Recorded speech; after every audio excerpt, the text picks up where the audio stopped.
there was one thing you talked about where it was like when men get married and they let themselves go. Mm-hmm. I'm married, I feel like that can really be a two-way street, where like you can get married and your wife lets go, or your wife lets go of how she looks, Yeah. or a man lets go of how they look. And I think that it's really like, I feel like it's unfair to the other partner when one partner is working so hard to stay lean, athletic, and be there as a parent for the child, and the other isn't. But then I could see how a lot of men, because I think a lot of men right now in America have not that much testosterone. And I'm like, okay, well, you're getting married, you're having kids, you stop caring about how you look. I feel like a lot of these guys wouldn't be bitter if they were physically fit the way they were when they first met their woman. They stay physically fit. They stay handsome. They, to their best of their abilities. They keep looking good. And when other women see it, it's like you said something about Patrice O'Neal making a bit about the fishing boat, which I love, by the way, about how it's important that your woman sees that you have the ability to catch fish. Yeah. You know, and you have to smell a little bit like fish. Yeah. She's got to know that you can get fish, with fish being women up, of course. And I think that's it, man. Like if you let go and you get a big beer belly, you let go and you become boring. And then you wonder why your wife is tired of you. She doesn't want to be with you. Yeah, it's not that uncommon for guys to search on the internet. How do I get my wife to sleep with me? Why is my wife yelling at me? It's real funny. I saw this screenshot. You probably saw it, which is why you're laughing. But there was two opposing Google searches. One said, "Why is my wife yelling at me?" And the other one said, "Why is my husband yelling at me?" And then the Google results on both were totally different. For women, it was call this domestic violence hotline number as the number one result. For men, it was try to do the dishes, try to be sweeter to her, try to negotiate, be more useful around the household, things like that. So for guys, I give them the message on Google results, be more of a beta male plugged in pleb and obey her and see what you can do to bend the knee. Whereas for women, it's like, call this DV hotline right now for help. Shit, man. That's crazy, man. It's crazy when you think about it. Like also like with the divorce cases in the United States, I've said this for so long, and I saw that you said something along the lines of once that marriage is the only contract that a woman will profit from breaking. It is. It's true. Right? Yeah. There's vast incentives for a woman to break a marriage contract, especially with a wealthy guy, because family law in Western countries rewards her for untying the knot, and more specifically, having custody of the kids.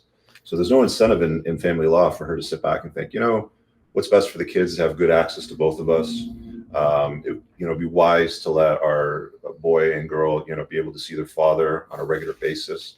Instead, they come to the realization that if they're the primary caregiver and they have the kids the vast majority of the time, not only do they make unilateral decisions as far as parenting, school, religion, medical procedures, all this sort of stuff without him consenting to it, but they also get a stronger flow of money from him to her.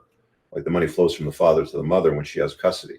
And it's not for what the kid needs monthly. It's for what the tables say she should be given monthly, which is considerably more than what the kids need. So to use an exaggerated example, you see these athletes and actors when they go through divorce in news headlines, so-and-so is getting $50,000 a month in child support.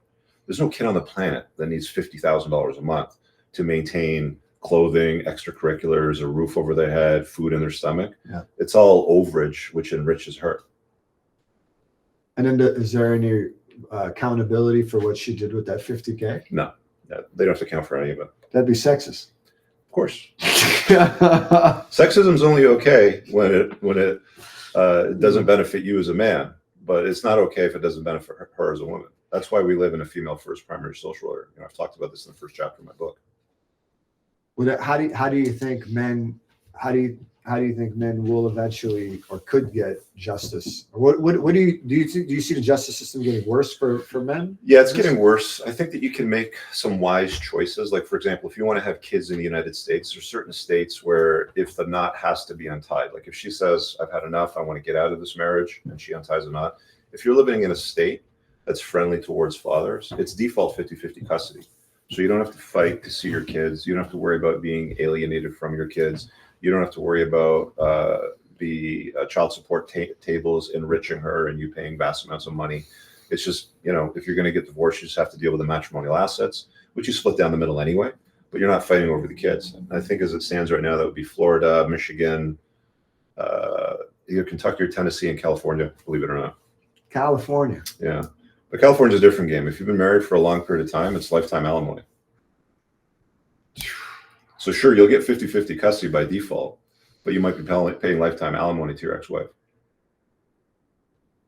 And how dude, lifetime alimony. So just getting married in California, she divorces you, lifetime alimony. Yeah. So the weird thing is, you know, because women are hypergamous, they like to date and marry up on the socioeconomic scale. So Becky, the hairdresser, who's making $40,000 a year, it's not that uncommon for her to marry, you know, the VP of accounting. You know, he's got a C-suite job making $200,000+ a year. He now brings her up to this level. They're married. They stay married for, you know, a few years. She says, "I'm bored. Fuck it. I want to get out." She doesn't go back to the hairdresser level of $40,000 a year. He has to maintain her at this level. And if they've been married for a long period of time, I think it's over 10 years, it's for life. Shit. That's crazy, man. That's family law. And people wonder why I say it's not wise to get married in the West anymore, right? Like, again, I have a chapter in my book that says smart men don't marry anymore.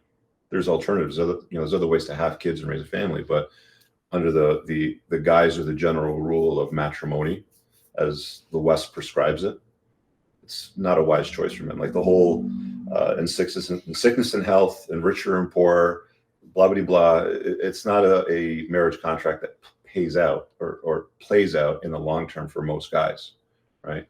It's only so long as you're doing your part, right? Because men and women are different, right?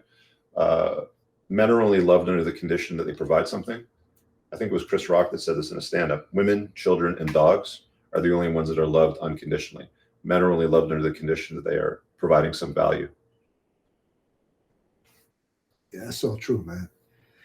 I feel like when a woman that makes like $50K a year and she's married to a guy that's like, let's say, making $250K a year, mm-hmm.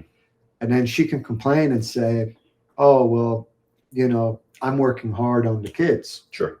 And you have all this money to go spend. Yeah.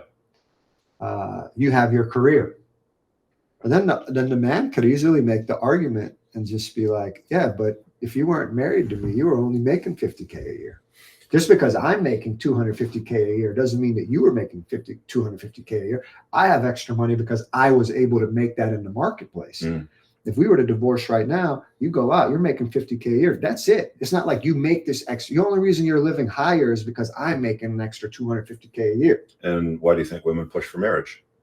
Where's this going? You know, shit or get off the pot. When are we going to get married?